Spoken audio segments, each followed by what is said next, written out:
So what goes to non-OECD countries is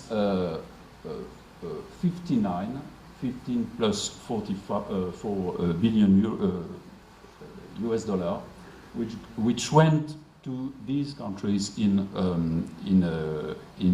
2011.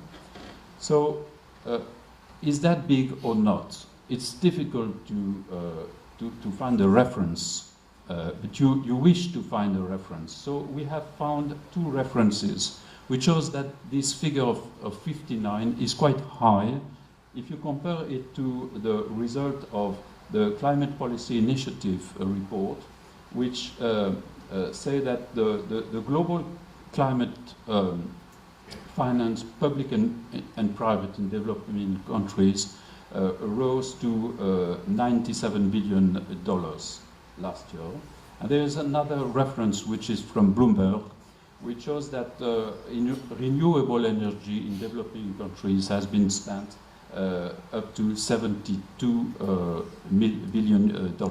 So the figures which comes from IDFC is high. The part of our activity on a world basis is high. This is let's say, as compared to the three pillars, the three part of green financing that I have described, how it's organized. So most, 83% of this financing goes to mitigation, a small part to adaptation, and we know that this is where we have to progress, and the last part is about others. Let me say one word about, let's say, the future. So these volumes are significant, as I mentioned. And by the way, they have increased in 2011 by 13% as compared to 2010.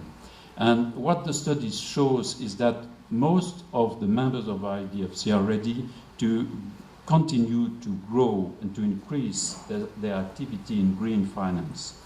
It was 20% of their activity last year. It is going to be 24% next year.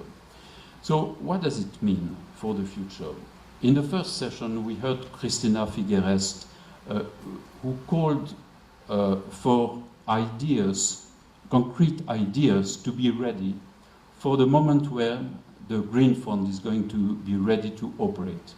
And I think that what this study shows is that the members of IDFC have very concrete experiences on how to spend resources, dedicated resources, to green and inclusive goals.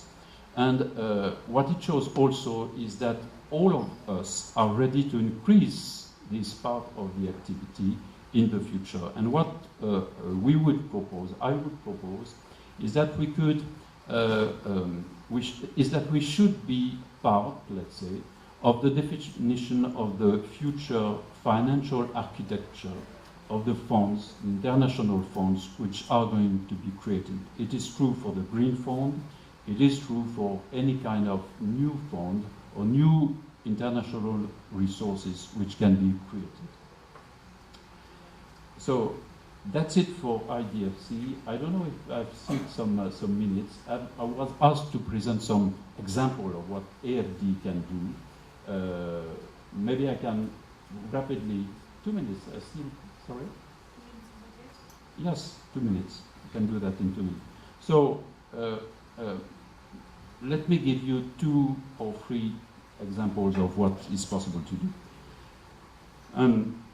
Some of you are already co-financing such, let's say, such projects, so you know about that. The first one is budget support to governments for implementing climate change policy operation.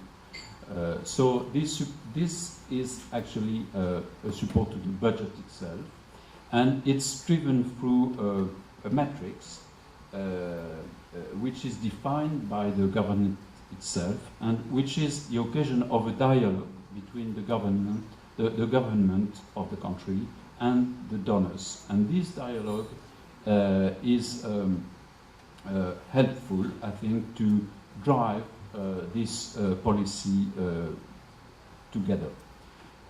Most of the time, this type of policy loan, climate change policy loan, are granted together with the, let's say, technical assistance if needed. For example, in Indonesia, where we have such a loan, there is a technical assistance for forestry, which is one of the very important issues of this country. So this is a type of loan which has been implemented, for example, in Indonesia, Mexico, as it has been mentioned this morning, Mauritius, Vietnam, and we are going to do that also in other countries. A second example is about credit line, green credit line programs. The principle is quite simple. It is to mean that if you want to support, for example, energy efficiency investment in an SME, you need to help the private banking system to support this type of investment. Most of the banks, the local banks, don't really know how profitable this type of investment can be. So they could be reluctant to take the risk of financing such investment. And it's something which can be very helpful to, let's say, support the bank in through long-term credit loans, and also a risk-sharing guarantee to help them to take the risk of financing such an investment. It needs sometimes to make some technical assistance or capacity building for both the banks themselves and the SMEs also, because it needs new processes, new way of operating.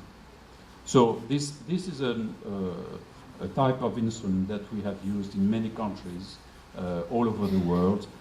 I'm not going to go through all the details, but we have several examples of that. And I can add a last example, which is more specific, and which is about forest management. We have a long experience in, let's say, supporting a sustainable way of foresting in the forest of Congo Basin.